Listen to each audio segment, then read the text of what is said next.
कुंभ राशि के जातकों ने जो सफर कई वर्षों से तय किया है, उस मंजिल पर आगे बढ़ते हुए अपने लक्ष्य की तरफ अब आप लगभग पहुंच ही चुके हो। हम आज बात करने हैं वाले हैं वर्ष 2025 की सबसे सटीक और सबसे सत्य भविष्यवाणियों के ऊपर। कौन सी घटनाएं 2025 में घटित होती हुई नजर आ रही हैं, बस उसी के ऊपर आज ये एक बृहद चर्चा है। तो चलिए कुंभ राशि के जातकों, चलते हैं एक अद्भुत सफर। नमस्कार, मेरा नाम एस्ट्रो शिवम पंडित, आप देख रहे हैं श्री विद्या एस्ट्रो यूट्यूब चैनल। कुंभ राशि 2025 सटीक प्रेडिक्शन भविष्यवाणी।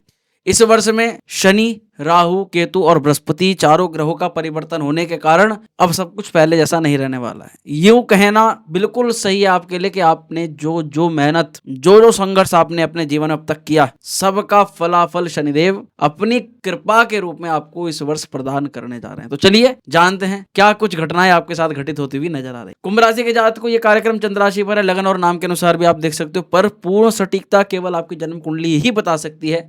इसीलिए जन्म कुंडली के अलावा किसी और चीज पर जल्दी से भरोसा मत करें। कुंभ राशि के प्रिय जातकों, सबसे पहले मैं आपको बताना चाहता हूं कि आपको एक नजर अपनी राशि के चार्ट पर डालनी पड़ेगी। ग्रहों का प्रभाव इस समय आपकी राशि पर जबरदस्त तरीके से होने जा रहा है। सबसे पहले भविष्यवाणी है शुक्र को लेकर। शुक्रदेव जनवरी 2025 में उच्च स्थान को प्राप्त करेंगे, उच्च राशि में गोचर करेंगे। शुक्र का ये गोचर ना केवल आपके भाग्य के लिए अच्छा है, इसी के अलावा आपके जीवन में हर प्रकार की लग्जरी को बढ़ा रहा है। यानी इस वर्ष आप वो चीज प्राप्त करोगे जो अब तक आप नहीं कर पा रहे। लग्जरी चीज है, जैसे मकान या फिर आपका कोई वाहन, महंगा मोबाइल, लग्जरी आईपैड, आईफोन, जो भी चीजें लग्जरियस को प्रदर्शित करती हैं, वो चाहे फिर कपड़े से लेकर के इलेक्ट्रॉनिक आइटम, गैजेट्स हो या फिर भवन वाहन संपत्ति हो, इस वर्ष में आप प्राप्त करोगे। ऐसी संभावना पूरी रूप से यहाँ पर दिखाई दे रही है। ये समय आपके लिए नया अवसर भी लेकर के आ रहा है, क्योंकि महालक्ष्मी की विशेष कृपा के आप पात्र बनोगे, क्योंकि शुक्रदेव उच्च राशि में गोचर करेंगे वर्ष के पहले ही महीने के दौरान। अच्छा, भविष्यवाणी ये भी है बृहस्पति को लेकर के, क्योंकि देवगुरु बृहस्पति भी इस वर्ष परिवर्तन कर रहे हैं। बृहस्पति महाराज चतुर्थ हाउस में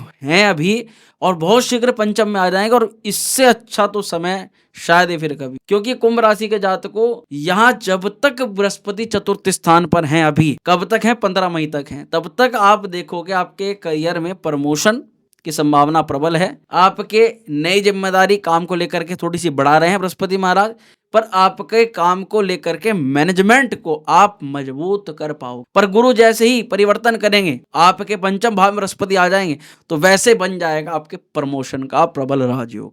इस वर्ष में 15 मई के बाद में अगर आप जॉब में परिवर्तन या प्रमोशन या फिर स्थान परिवर्तन के बारे में विचार कर रहे हो, जो गवर्नमेंट जॉब में मुख्य रूप से परेशान है लोग अपने स्थान परिवर्तन को यानी ट्रांसफर को लेकर के, वो काम आपका इस वर्ष में 15 मई के बाद से हो रहा है। इस वर्ष में गुरु का गोचर जीवन में पॉजिटिव परिवर्तन भी लेकर आ रहा है। साथ ही एक संतान और शिक्षा के लिए बहुत अच्छा है, क्योंकि गुरु पंचम में आएंगे तो जो विद्यार्थी पढ़ाई में कमजोर है उनकी पढ़ाई अच्छी करेंगे। संतान प्राप्ति का योग बन रहा है, संतान को लेकर के समस्याएं दूर हो रही हैं, और पंचम में बृहस्पति आने से क्रिएशन पावर आपकी गजब की होने जा रही है। सोच और समझदारी और साथ में क्रिएशन पावर, ये साथ में मिलकर के एक सटीक आपको फल प्रदान करने में सक्षम हो। उच्च शिक्षा की प्राप्ति के लिए इससे बढ़िया अवसर आपको प्राप्त नहीं होगा, क्योंकि जैसे ही बृहस्पति पंचम में आएगा तो भाग्य को पंचम दृष्टि से आपकी उच्च शिक्षा, पढ़ाई को लेकर के विदेश जाना है, विदेश में रह रहे हैं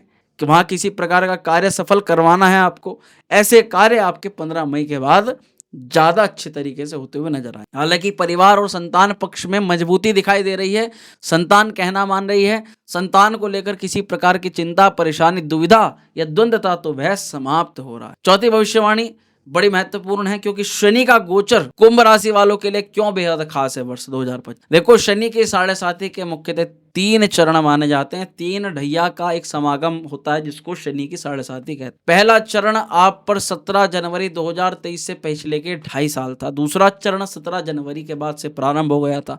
अब भी जब आप हमारी वीडियो को देख रहे हो, अभी भी आप शनि की 7.5 के द्वितीय चरण में हो, और यही वो चरण होता है जिसमें शनि सबसे ज्यादा परीक्षाएं लेते हैं। इसीलिए इस समय को सबसे ज्यादा कठिनाई भरा या परेशानी जनक महसूस किया जाता। पर जैसे ही शनि का ये दूसरा चरण समाप्त होगा तो शनि के तृतीय चरण को बहुत ज्यादा शुभ माना जाता है। इसीलिए वर्ष 2025 में 30 मार्च के बाद शनि महाराज जो परिवर्तन लेंगे उससे आपके जीवन में भी सकारात्मक परिवर्तन या कहें कि मेहनत की सफलता आपको प्राप्त होती हुई नजर आएगी। यहाँ शनि की ढैया का तीसरा चरण शुरू होगा तो मानसिक तनाव पहले के स्तर से बहुत ज्यादा कम हो जाएगा, पर पूरी तरह समाप्त होगा ऐसा नहीं कहेंगे, क्योंकि तृतीय चरण में शनि आपको थोड़ा थोड़ा देना प्रारंभ कर। अब इस अवस्था में शनि के गोचर से आपको क्या मिलेगा? आंतरिक शांति। कोई बहुत बड़ा मसला सॉल्व हो सकता है, कोई बहुत बड़ा कोर्ट केस अगर है वो दूर हो सकता है, कोई हेल्थ इशू को लेकर के बहुत बड़ी चिंता जो आप अब से नहीं कई सालों से देख रहे हो वो आपकी टेंशन दूर हो सकती है। ऐसा ही यहीं पर आपके काम काज में धीरे धीरे करके सुधार होना प्रारंभ हो जाएगा और आपके काम में स्थिरता आ जाएगी। बार बार आपको स्थान परिवर्तन करने की आवश्यकता अब नहीं। तृतीय चरण में शनिदेव आपको ये सारे लाभ प्रदान। वहीं पर आपके राहु और केतु का भी गोचर होगा इस वर्ष में।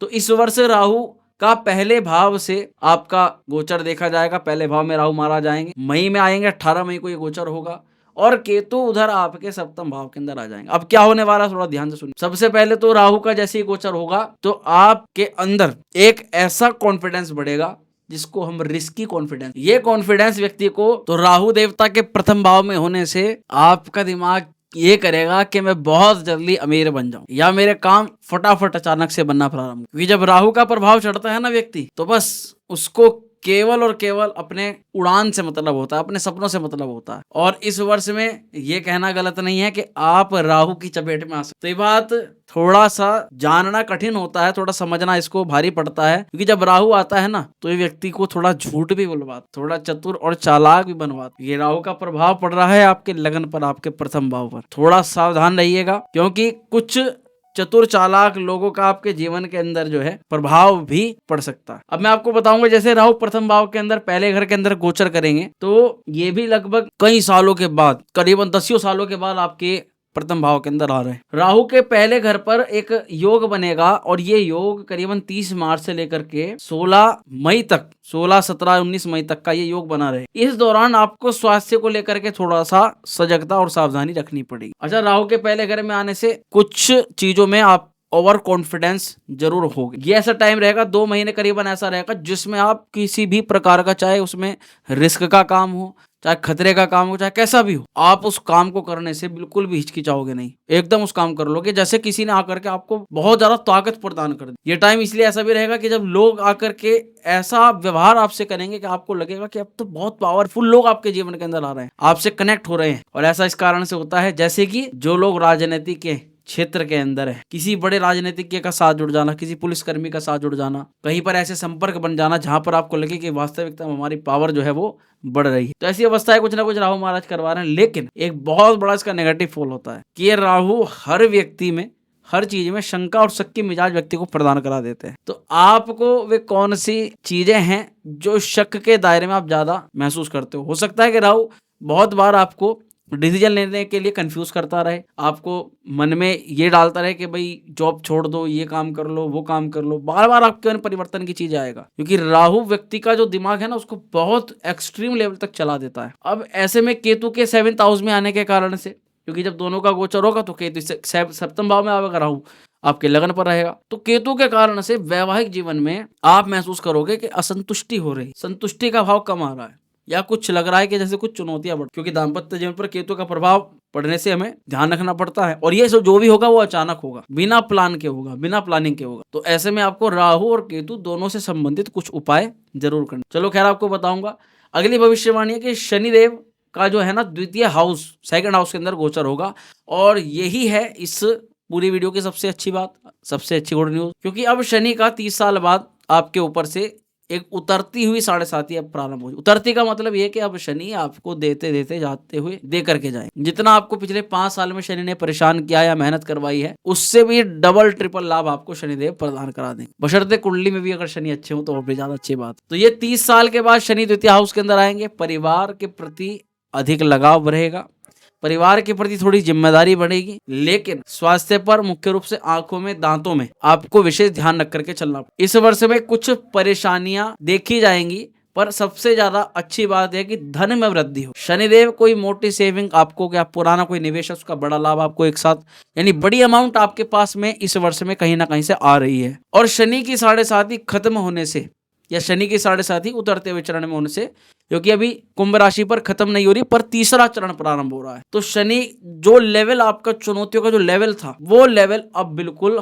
हाफ से भी कम होने वाला है, और इस चीज को आप 30 मार्च के बाद ही महसूस करना प्रारंभ कर दोगे। पर अभी जब तक 30 मार्च है तब तक शनि की 7.5 है, तब तक शनि के उपाय भी आपको जरूर कर। तो क्या करना है कुंभ राशि के जातक को? आपको शनि के मंत्र का जाप करना है, ओम प्राम प्रीम प्रोम से शनिश्चराय नमः। आपको हनुमान चालीसा का नियमित पाठ करना है, सूर्य देव को प्रतिदिन अर्घ्य प्रदान करना है। ये उपाय करें, निश्चिंत रहे, बहुत शीघ्र बहुत जल्दी एक नया सवेरा होने वाला है, नया उजियारा होने वाला है। कुंभ राशि के जीवन में खुशियां ही खुशियां। चलिए स्वस्थ रहें, खुश रहें, बहुत शीघ्र मिलते हैं अगले। हर हर